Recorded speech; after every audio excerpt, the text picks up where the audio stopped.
Ես տեսակապով կմիանամ փաստաբան, իրավաբան Հովհաննես Խուդոյանին, իրավական ընթացակարգը, գործի իրավական ընթացակարգին ավելի մանրամասն ծանոթանալու համար։ Պարոն Խուդոյան, բարի երեկո։ Բարի երեկո։ Մենք լսեցինք, թե ինչ է կատարվել Գյումրիում, դուք ավելի շատ երևանյան գործընթացներին եք ծանոթ, կխնդրեմ ասել, թե հակակոռուպցիոն կոմիտեի ներսում այսօր ինչ է կատարվել և ինչ իրավական ընթացակարգ է գնում։ Այսօր հակակոռուպցիոն կոմիտե նույն ժամանակ, երբ որ ես ներկայացել էի EMA-ի շահերը պաշտպանելու համար, վերջինս արձագանվում էր փաստաբանի բացակայությամբ։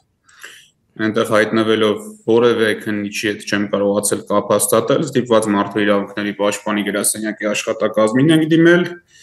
վերջիններս եկել են, հանդիպում են կազմակերպել և նրանց միջոցով եմ իմացել նոր, որ EMA-ին հարցաքննում էին այն ժամանակ, երբ որ ես այնտեղ սպասում էի իր հետ հանդիպելուն, այսինքն արդեն իսկ խախտվել է նրա պաշտպանության իրավունքը, թեև պարզաբանել են, որ նա հրաժարվել է փաստաբան ունենալու իրավունքից, բայց վերջինիս չեն տեղեկացրել, որ իր համար փաստաբան է եկել, այլ ընդհանուր առաջարկ են կատարել, ենթադրաբար հանրային պաշտպան հրավիրելու, վերջինս չի ցանկացել քննչականի հրավիրած փաստաբանին, բայց չեն ասել, որ իրեն սպասող փաստաբան կա, ում իր ծնողները խնդրել են ներկայանալ, եւ այս առումով արդեն իսկ կոպիտ դատավարական խախտումներ կան։ Բայց հարցը այս մասով թողնեմ մի կողմ, թե ինչ խախտումներ են կատարել այս կողմ, մի քիչ ավելի գործի բովանդակությանը անդրադառնամ։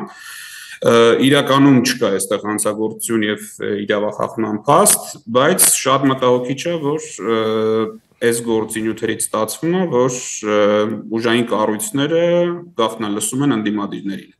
Գաղտնալսում են ընդդիմադիրներին, նրանց հեռախոսազրույցների մեջ գտնում են իրենց հետաքրքրող ինչ-որ արտահայտություններ, դրանք կպցնում են իրար եւ ինչ-որ քննչական վարկածա ձևավորվում։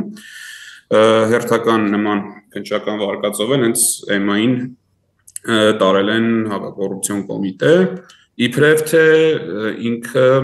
բարեգործության խոստում է տվել, նույնիսկ ընտրակաշառքի մասին չի խոսքը, հա, նույնիսկ ձայն բերելու դիմաց ինչ-որ բան չի։ Իբրև թե խոստացել է իր ընկերուհուն, որ ընտրություններից հետո այն էլ իր խոսքերն եմ ասում, ընտրություններից հետո հնարավոր է ինչ-որ հարցով այդ տարազների հարցն է, հա, քանի որ մշակութային ծրագիր իրականացնում ընկերուհին, հնարավոր է, որ կարողանա օգնել։ Բայց դա չի եղել կոնկրետ ինչ-որ թիվ նշելով, դա չի եղել կոնկրետ խոստման տեսքով հաստատ լինելու, թե չի լինելու, ուղղակի երկու ընկերուհի խոսել են։ Ինչն է ավելի հետաքրքիր, որ այդ խոսակցությունը տեղի ունեցել մարտի 15-ին, բայց չգիտես ինչու հենց այսօր է առաջացել հրատապ անհրաժեշտություն այս գործողությունները կատարելու համար, եւ եթե զուգահեռ ենք տանում, որ նույն օրը նաեւ այլ ընդդիմադիրների շտաբներում հուզարկություններ եւ այլ process-ներ են գնացել, ստացվում է, որ ինչ-որ այս ընթացքում հավաքել են տվյալներ, որպեսզի մի օր հատուկ հրահանգով գնան եւ ամբողջ ընդդիմադիր դաշտում այսպիսի աժոտաժ առաջացնեն, հիշեցնում նաեւ, որ քիչ հետո տեղի ունենալու նաեւ առաջին համարների հեռուստադեբատը եւ այդ ֆոնին նաեւ այսօր հանրահավաք էր նշանակված, այդ ֆոնին վերջի օրերի քարոզչության վրա ազդելու էական խոչընդոտներ են ստեղծում։ Ասացեք, խնդրեմ, իրավապահ համակարգի կողմից մարդկանց գաղտնալսելու համար արդյոք թույլտվություն պետք չէ եւ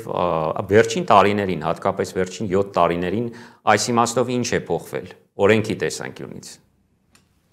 Օրենքի տեսանկյունից ոչինչ չի փոխվել, պրակտիկայի տեսանկյունից էլ ցավոք շատ բան չի փոխվել, դեռևս 21 թվականի ընտրություններին էլ այս պրակտիկան կար, այն ժամանակ էլի ընդդիմադիրների գաղտնալսում էին, էլի ապօրինի եւ էլի մի քանի օրով sense վարույթներ էին իրականացնում անձանց ձերբակալում, միակ շարժառիթն էր, որ հենց ընտրությունների նախորդ եւ ընտրությունների օրը խոչընդոտեն շտաբի աշխատանքներին։ Հիմա նույն ձեռագիրը ես տեսնում եմ նաև այստեղ, իսկ գաղտնալսման համար պետք է լինեն օրինական հիմքեր, պետք է լինի դատարանի թույլտվություն, դեռևս մենք տես տվյալներ չենք ստացել, որ սա կատարվել է դատարանի որոշման հիման վրա եւ այն էլ իրավաչափ պայմաններում, այդ հարցերին կանդրադառնանք արդեն հետագայում վարույթի ընթացքում, բայց արդեն բնականաբար ընտրությունների ավարտից հետո։ Բայց կարող եմ համոզմունք հայտնել, որ բոլոր ընդդիմադիրներին փաստորեն ստացվում է, որտեղ այն աղջիկների ում գաղտնալսել են, ամենևին ամենաբարձր դիրքերը չեն զբաղեցնում, հա, շտաբում, Եվ օրինակ նույն այնման կարծեմ 47-րդ համարն է ցուցակի եւ ընդհանրապես ինչ որ կազմակերպչական ակտիվ գործունեության մեջ չկա, այսինքն ստացվում է որ բոլորին են գաղտնա լսում եւ ում մոտ ինչ որ խոսակցություն կգտնեն որ հնարավոր կլինի ինչ որ ձև կարճաժամկետ օգտագործում են շատ մտահոգիչ է այս ուժային կառույցների ռեսուրսի օգտագործումը, որը արդեն ոչ միայն վարչական ռեսուրսի օգտագործումը, նաեւ քրեադատավարական ռեսուրսի օգտագործումը հանդիմադիրների դեմ Եվ ելի եմ ասում հասկանալի է դրա նպատակը նախընտրական քարոզչության ընթացքում հնարավորին շատ խոչընդոտներ ստեղծել եւ նաեւ մրցակցային որոշակի առավելություն ապահովել նաեւ ինչ որտեղ տենց խոսալու թեմա բացել այսօր տեսնանք նաեւ որ քաղաքացիական պայմանագիրը հրատապ ասուլիս էր հրավիրել այս թեմաներին անդրադառնալու ընդ որում ինչն է հետաքրքիր որ այդ ասուլիսի ընթացքում շատ վրդովված խոսում են որ օրինակ Python տալիս ընտրությունների ձայնի համար, բայց այսօրվա գործողությունների ընթացքում պարզեցինք, որ այդ Python օրինակ Սարիկ Մինասյանն ա տվել, բայց դրա մասին ոչ մեկ չի խոսում, չգիտես ինչի։ Ստացվում է, որ իրենք ինչ որ գործողություն անում են, որը օրենքի հետ խնդիր ունի եւ փորձում են դա վերագրել ընդդիմադիրներին։ Եվ կխնդրեմ նաեւ նշել, թե ինչ իրավական գործընթացի արդյունքում ձեր պաշտպանյալը ազատ արձակվեց, Տիկին Էմմա Գրիգորյանը։ Ես նույնիսկ չեմ հասցրել իր հետ հանդիպեմ, իրեն մեղադրանք առաջադրվել է այնուհետև ինքը ազատ է արձակվել, բայց ես վստահ եմ, որ այդ մեղադրանքը մենք վիճարկելու ենք եւ այդ մեղադրանքը չի կարող ապրել կամ վերջնական առումով արդարացումից բացի այլ դատավարական ճակատագիր ունենալ։ Քանի որ նախընտրական շեմ է եւ առաջիկայում էլի ընտրություններ են սպասվում 2026 թվականին, դուք որպես փաստաբան, իրավաբան, ինչ կարող եք ասել, ինչ պետք է անի նվազագույն քայլերը այն անձանց քաղաքական ակտիվիստների, ովքեր կբախվեն հետեւյալ խնդիրներին, այս խնդիրներին։ Ոստիկանական գործողությունների արդյունքում ոստիկանական խուզարկություններ, ներխուժում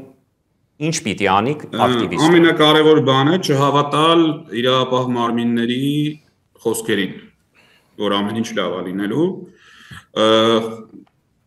շփվել իրավապահների հետ բացառապես փաստաբանների միջոցով, չտալ ցուցմունքներ առանց փաստաբանների, որովհետև ի սկզբանե այս process-ները միտված չեն քրեադատավարական եղանակով արդարության հասնելու Սրանք նախընտրական գործընթացների խոչընդոտելու process-ներ են, հետևաբար պետք է առավելագույն պաշտպանվածությամբ հարցին մոտենալ եւ առասարակ խուսափել տարօրինակ կոնտակտներից, կոմունիկացիաներից, առաջարկներից, քիչ առաջ նաեւ ձեր եթերում տեսանք Կարեն Սիմոնյանը մեկնաբանում էր, որ ինչպիսի առաջարկներ է ընթացքում ստանում, որոնք ակնհայտ պրովոկատիվ են։ Շնորհակալ եմ շատ, ես հիշեցնեմ, որ զրուցում էի փաստաբան իրավաբան Հովհաննես Խուդոյանի հետ։